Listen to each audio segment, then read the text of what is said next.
We've looked at massacres, serial killers and general freaks and arseholes on this channel so far.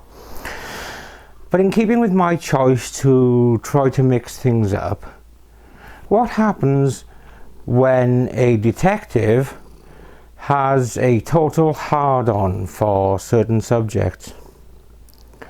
One of the keys in investigating is keeping an open mind and just following the evidence. But sometimes an investigator can become blinkered or blinded if certain circumstantial evidence points in a certain direction. But what happens far less often is when the investigator is so convinced of guilt that he actually changes the evidence to point in a certain direction. And the victim often gets lost in the furore. So to make sure that doesn't happen here, we're off to Sandusky County in Ohio to look at the case of Heather Bogle and some other arseholes who were involved. This is Murder of Crows.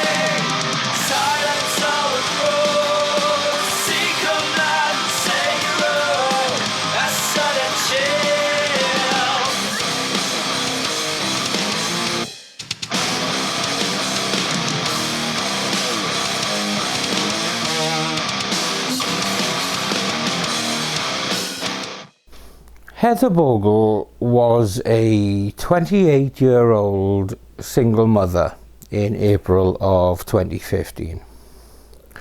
She was in a somewhat tumultuous relationship with a woman called Carmela Bardillo, with the pair having met at the Whirlpool factory where they both worked. The relationship was becoming ever more fractious, with an increasing number of arguments suggesting that perhaps the relationship may have run its course. On Wednesday, the 8th of April of 2015, the couple had a huge argument that may in fact have been the last straw for the relationship. Now, Heather was only really interested in creating a better life for her daughter Mackenzie, so she wasn't really interested in any drama. Heather was completing a nursing course to try to get a better job while working at the Whirlpool factory to keep food on the table. She had just learned that she had failed one of the parts of the course, which really upset her, understandably. And this was compounded by Heather receiving a text message from her brother, which said she was too stupid to pass her exams. So she was feeling pretty fragile on that Wednesday. But her daughter came first. So instead of wallowing, she chose to do the night shift at Whirlpool so she could be with Mackenzie the next day. Or at least that was the plan. But having been seen on CCTV leaving Whirlpool at 6:17 a.m. the next morning after her shift, Heather did not make it home. And when she didn't show up to collect Mackenzie from school, her family immediately knew something was amiss. According to Bogle's sister, we instantly knew something was wrong when she didn't pick up Mackenzie. After Bogle's mother and others made repeated attempts to reach the young woman, police were called, and they quickly determined that Bogle was indeed missing. Now, the day after Heather's disappearance, the police found her Oldsmobile parked at an apartment complex around a mile away from the Whirlpool plant. This in itself was suspicious, since Heather did not live there. But when police actually examined the vehicle, they found Heather's badly beaten body in the boot, or trunk if you Americans prefer. She had been shot twice in the back, and the bullets had pierced several major organs. So despite the beating, it was determined that the shooting was the actual cause of death. Heather had defensive wounds, so she definitely put up a fight. Her hair had been chopped short, and her nails had been cut down to the cuticles. It seemed that the killer was, at some level at least, forensically aware enough to try to remove any DNA traces that may have been found on Heather's body. But the frenzied nature of the beating and killing suggested that rage and anger were key factors in the murder. Lead detective Sean O'Connell quite sensibly first looked at the partner, Camilla Bordillo, given the high probability that she had been killed by an intimate partner. On looking at phone records, several angry and aggressive exchanges over text and through voicemails were found, which added weight to a possible verbal altercation that had escalated. And O'Connell interviewed Bordillo 3 times following the discovery of Heather's body. However, having reviewed phone locations and records, Bordeaux was ruled out, and O'Connell was looking for new people of interest. And for him, the final location of Heather's Oldsmobile was significant. His obsession with the location, and therefore Heather's killer definitely living at the apartment complex, was the first indication that he was becoming tunnel visioned rather than following the evidence. On doing a doorstep trawl for witnesses to the car being placed at the apartment complex, a young single mother named Kiona Bohr was hesitant to speak to the police. And O'Connell describes a smell of weed coming from the apartment. On doing a basic look into Bohr, O'Connell saw a Facebook post from the girl talking about a murder sentence of 8 to 10 years, and found a picture of the girl with a Mickey Mouse top. This convinced O'Connell that Bohr was involved, as Heather's body had been found wearing a Mickey Mouse top.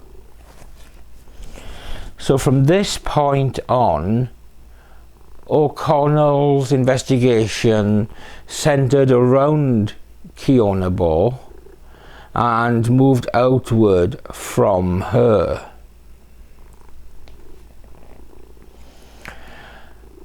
Now, for his next suspect, O'Connell took 3 separate factors and made them fit together in his own narrative. First, Heather Bogle's autopsy had shown marijuana in her system. Second, there was O'Connell's own determination that there was a smell of weed in Kiona Bohr's apartment. And thirdly, on the night of Heather's disappearance, a man called Omar Satchel was known to be in Bohr's apartment. Now, Satchel had a criminal history, including home invasion and firearms charges. So he wasn't a choir boy by any stretch of the imagination. And he was thought to be a marijuana dealer who may have sold marijuana to Heather Bogle in the past. So, throwing this all together in a random fashion, O'Connell was convinced that this was a drug dealing situation gone wrong. Welcome to the suspect pool, Omar. O'Connell also believed that Satchel may have provided the gun for the murder, as he was suspected to have recently stolen a firearm. And then completing O'Connell's triumvirate of killers was Omar Satchel's friend Kayrie Jeffrey, who, according to O'Connell at least, dumped the murder weapon into the river inside a black bag. In fact, O'Connell said that a source revealed that Jeffrey did this. O'Connell publicly named all three as suspects in relation to the case.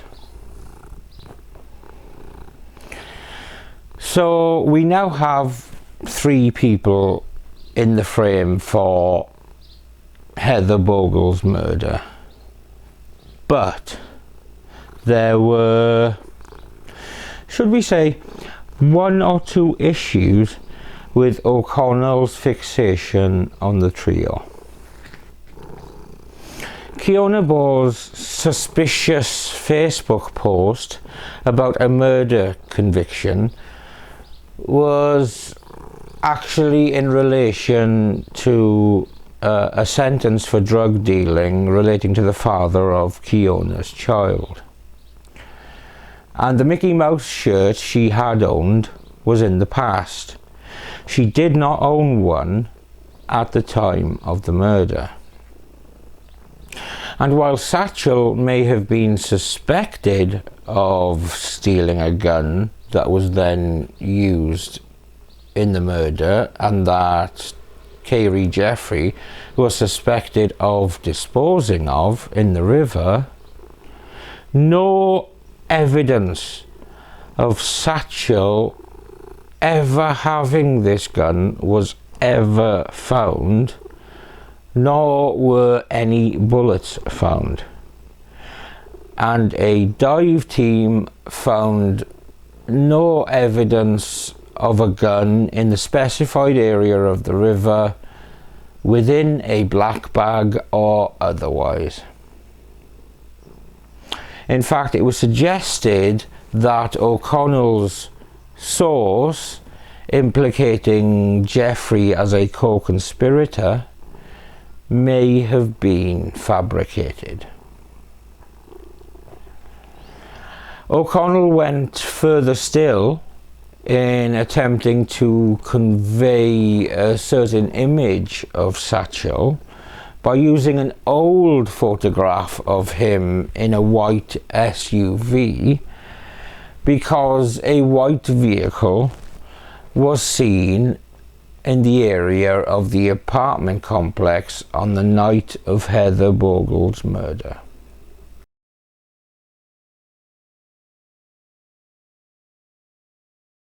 Sandusky County deputies are looking for a white car in connection with the death of a woman whose body was found Friday in Clyde. According to the Port Clinton News Herald, the vehicle in this surveillance picture is being sought by investigators in the death of Heather Bogle. The Sandusky County Sheriff reportedly is seeking information about who owns that car.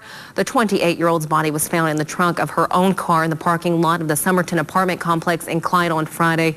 If you have information, well, you're being urged to call the sheriff's office. That number is 419-332-2613. While O'Connell may have named all three as suspects, none of them was ever charged, despite O'Connell's desperate attempts to nail them for the crime. It may seem odd that such a vendetta be allowed to proceed unchecked by the higher-ups within the Sandusky County Sheriff's Department. But there were other issues within the department that may have contributed to O'Connell being allowed such a free rein in his pursuit of the three suspects. The sheriff of Sandusky County at this time was a man named Kyle Overmeyer, and he was sentenced to prison for stealing drugs. So one imagines he had bigger fish to fry at this time. There is no information on whether O'Connell noticed a smell of weed around his boss's office. On a more serious note, there were suggestions that O'Connell's attempts to implicate 3 black suspects were racially motivated, but there has been no real hard evidence to state that this was definitely the case. His poor handling of the case did not go unnoticed by the state attorney's office, who began an investigation into his conduct.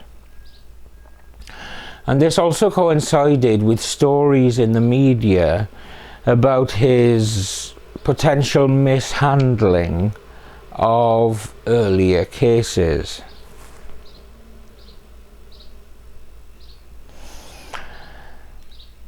Allegations surfaced about O'Connell tampering with evidence and coercing witnesses to make statements that fit his theory of the case, but he denied the allegations. In an interview concerning the possibility of being sentenced to prison, O'Connell obviously stated, "I don't want that to happen. I don't think that should happen. I don't think what I did warrants this to happen." The county prosecutor then opened a case against O'Connell on 4 felony charges, including falsifying reports and tampering with evidence. O'Connell was placed on leave for workplace misconduct and was eventually forced to resign. Good job, Sean. Your mother must be very proud of you.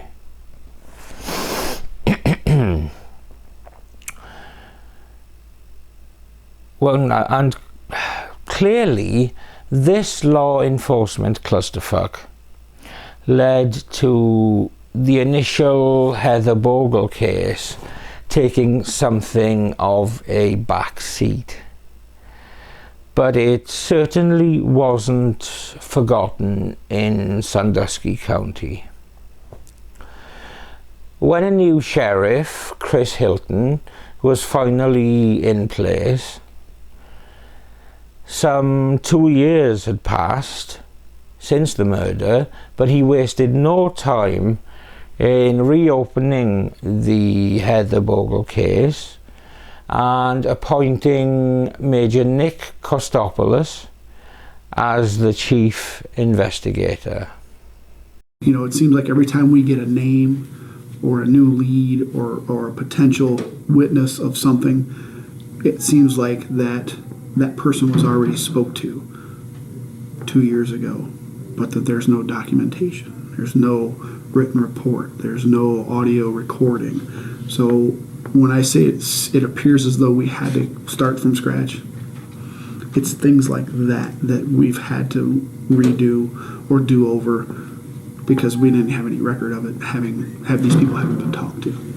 Since our office has been involved, we've probably done 50 or 60 interviews.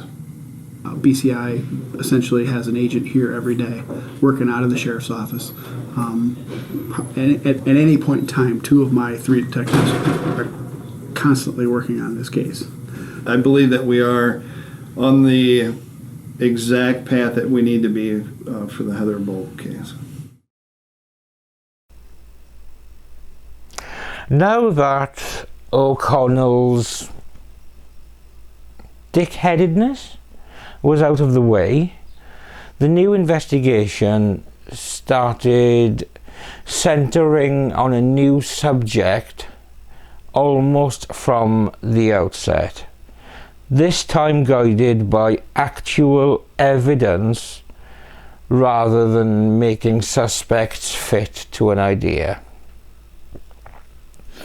The new investigation quickly ruled out the 3 previous suspects, and while they did take another hard look at Heather's partner Carmela Bordillo, she too was ultimately ruled out on the basis of digital footprints.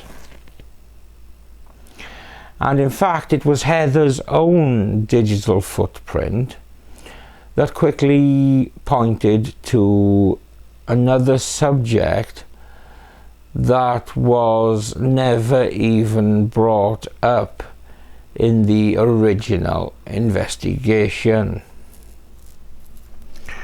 This suspect was a co-worker of Heather's at the Whirlpool factory, and it was a man named Daniel Myers.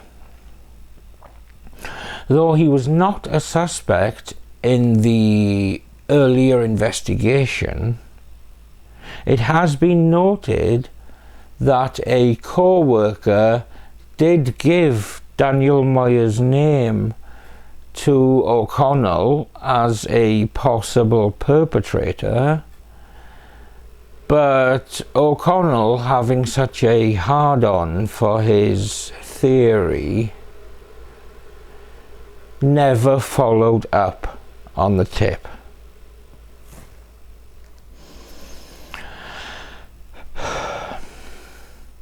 When the new investigators spoke to Myers, he talked of not really knowing Heather, even though he attended her funeral where he signed the registry, and he also made a very large donation to a GoFundMe set up in her name, where he also left a heartfelt message.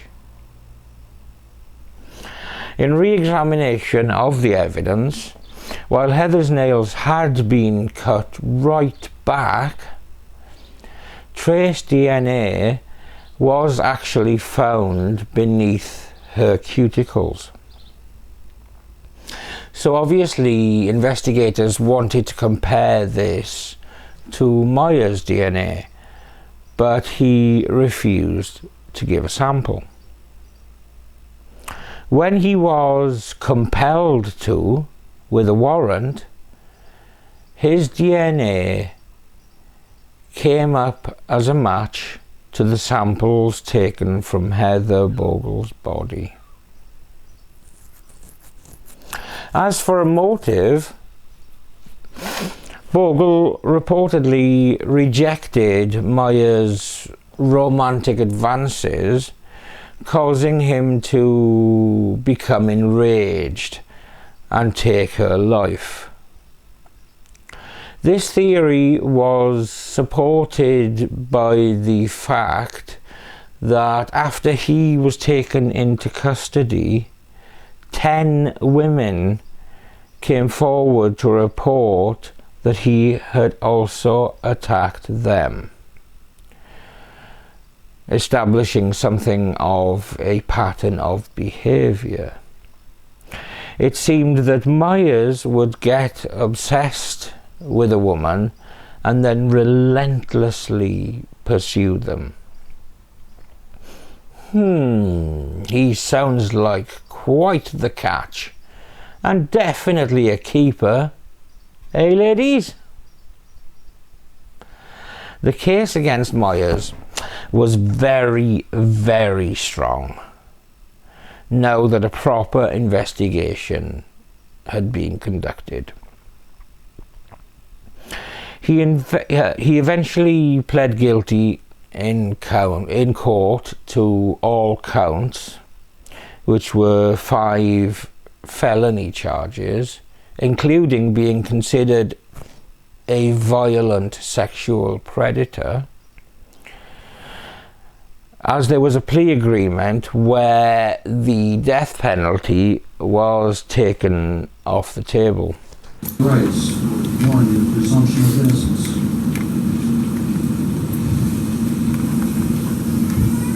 Yes. You're giving up your right to a jury or court trial. Yes. You're giving up your right to present evidence in your favor and to have the court's subpoena power to require witnesses with evidence in your favor to come to court if they wouldn't come on their own. Yes.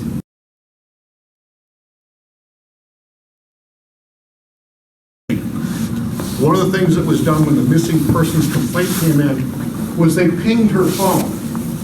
And the nearest cell tower was located here in Green Springs. Advance, please. And the direction they gave was northeast at a distance of about 5.79 miles. The reason why this is significant is that's very close to this trailer here, which is where Daniel Myers lived. The ping actually came back to this location along here. There's a creek or a ditch running through there, and the trailer was actually right over here. That area along the creek and ditch was searched for telephones and anything to do with a homicide by law enforcement. They were never able to recover anything, though they did go through that area with metal detectors. Used and abused everything she loved, and we know to be true. How would you feel if something like this happened to a family member you love? Could you take the ridicule of being blamed for the person you love, for them dying? Could you take the fact of not knowing what to say to people when they ask where they've gone, who took their life, just why? It's questions like this that have haunted Heather Bogle's family and I for a very long time. But now we know. And I want you to know, Daniel Myers, I do not forgive you. No one in this room can say that they forgive the devil.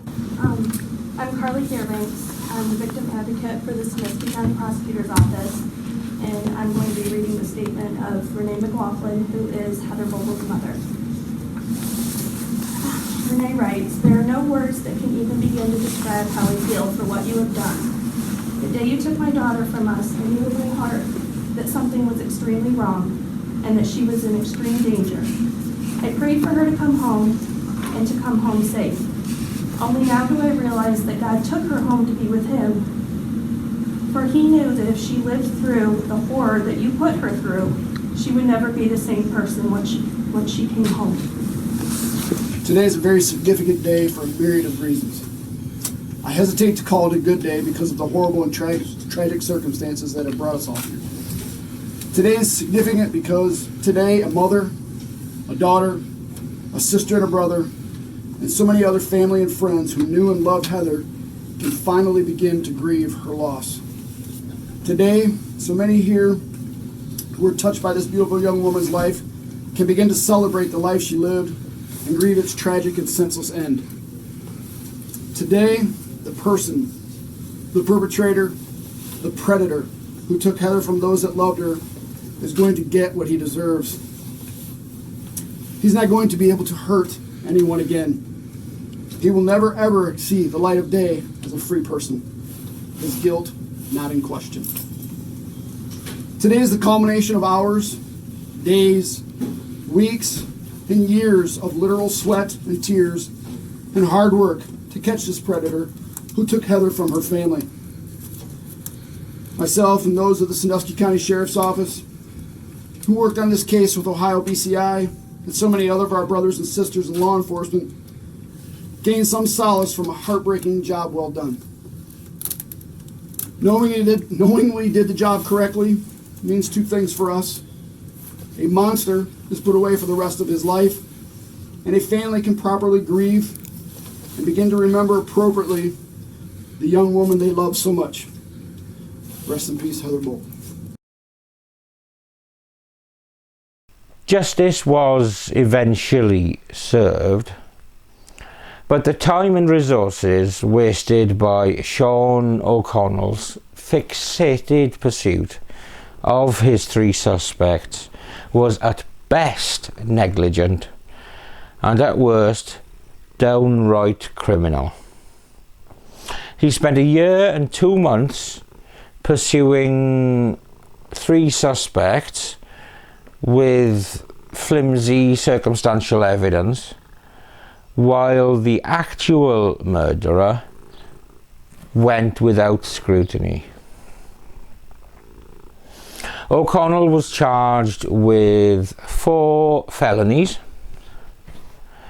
and pled guilty to tampering with evidence under a plea deal that saw him sentenced to 2 years in prison.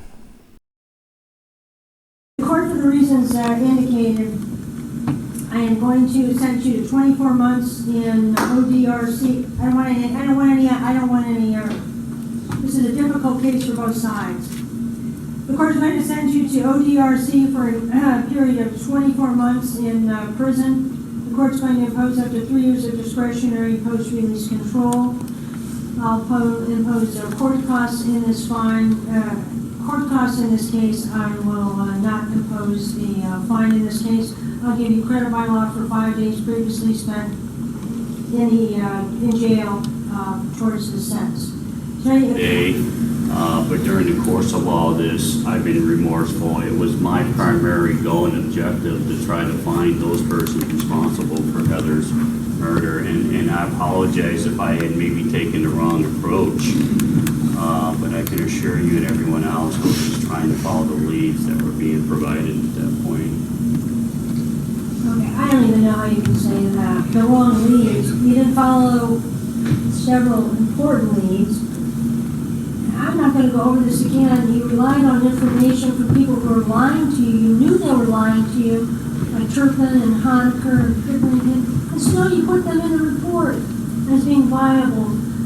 Again, you may minimize what you've done here, but the ramifications to the Bogle family, going an extra 13 months, almost 2 years, in essence, once you got off the case, it started all over again. The investigation had to start all over again. They checked everything that you did or didn't do. And that wasted a lot of time. During that time period, 2 years have elapsed since the homicide. The murderer, whoever he is or she is, had time to clean up, had time to destroy evidence that would have been helpful in the prosecution of the case had that you followed up as the lead investigator some of those tips and present it fairly, completely, without bias or prejudice, so that the truth may come out. That's all we ask. And you not only have dishonored yourself, Sean O'Connell, you have dishonored all the thousands of police officers across the country, men and women, who get up every day, risk their lives. Within days. He failed to follow up on leads provided to him. He failed to properly rule out the people closest to Heather, causing confusion and separation with him telling separate family members different things. He posted about supposed progress in Heather's case on his personal Facebook page, and he shared her entire case file with his workout buddy. He not only failed my sister, but he failed all the citizens of Sandusky County. How he can even consider saying he tried his best to solve her case is completely beyond me. Your Honor, can I address the defendant? Yes. However, Sean O'Connell, I cannot let everything you've done to make me better. In fact, I'm thankful for a few things. I'm thankful that you're finally being held accountable for your actions.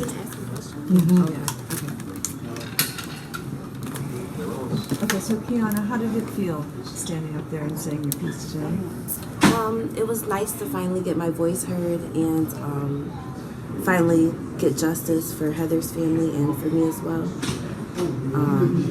2 years, he could have got longer than that, but I mean, for getting 2 years for what it was, I'm happy with the outcome. I'm glad that the judge seen that he wasn't remorseful at all for anything that he's done. I just hope everyone involved can get closure now. But what O'Connell's actions also did was to add 3 more victims to the case. Maybe not true victims in the sense of violence, but certainly victims in terms of life-changing events. Kiona Ball, Oma Satchel, and Kayrie Jeffrey all felt the knock-on effects of being under the glare of law enforcement scrutiny. Omar Satchel's wife, Margaret, was quoted as saying, "It was very rough on my children, very rough on his family, and him and me both." With Kiona Ball having been the longest held of O'Connell's suspects, the effects on her ongoing life were perhaps the most marked, as in the process of the investigation, she lost her job and she lost her apartment. She also had to pull her young son out of school due to bullying, and she received menacing messages on social media saying that she deserved to die. According to her, the case is like the dark cloud that's always over my head. The authority that O'Connell held led those around Kiona Ball to see her as a criminal. While justice was eventually done, Heather Bogle was not, as we've seen, the only victim. But delving back into Daniel Myers' murky past opens up the possibility of a further victim. In 2009, Myers' girlfriend at the time, Leanne Sluder, was found dead with a rifle wound to the chest. It was quickly ruled a suicide, but Sluder's sister, Lorianne Haley, is completely convinced that Myers was responsible for her sister's death, saying, "It was hard for me to move on because I knew Danny had killed her. It was like someday he was gonna get caught. It was unfortunate how he did get caught, with it having to do with another girl being murdered." There have never been any charges brought against Myers relating to Sluder's death, but it remains a question mark around Myers' dubious past. And so ends the story of Heather Bogle and how her murder almost became a footnote in the career of a tunnel-visioned arsehole of a detective.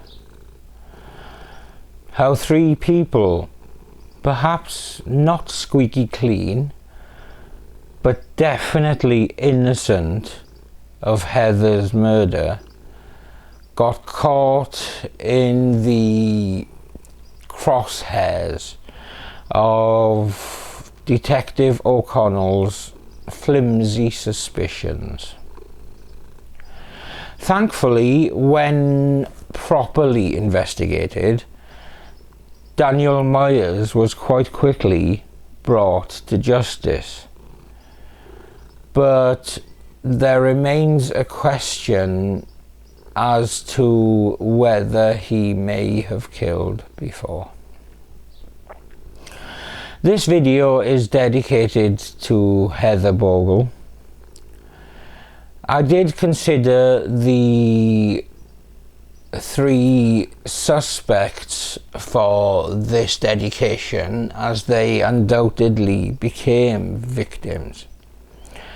But I wanted to highlight Heather Bogle, as she has been too easily forgotten in the past, as this story became an ever-growing maelstrom of corruption and bad practice. There were numerous fuck-ups in the case, but the case started with an innocent single mother trying to make life better for her daughter being cruelly and savagely murdered because she had the audacity to turn down a guy who had made a move on her. I hope her friends and family have found some measure of peace and justice in the years since she was senselessly taken away. Thank you for watching another episode of Murder of Crows. I'm Steve. This here is Samson. It is unbearably hot, but I'm not going to not put a video out. So we will see you when we see you. Won't we?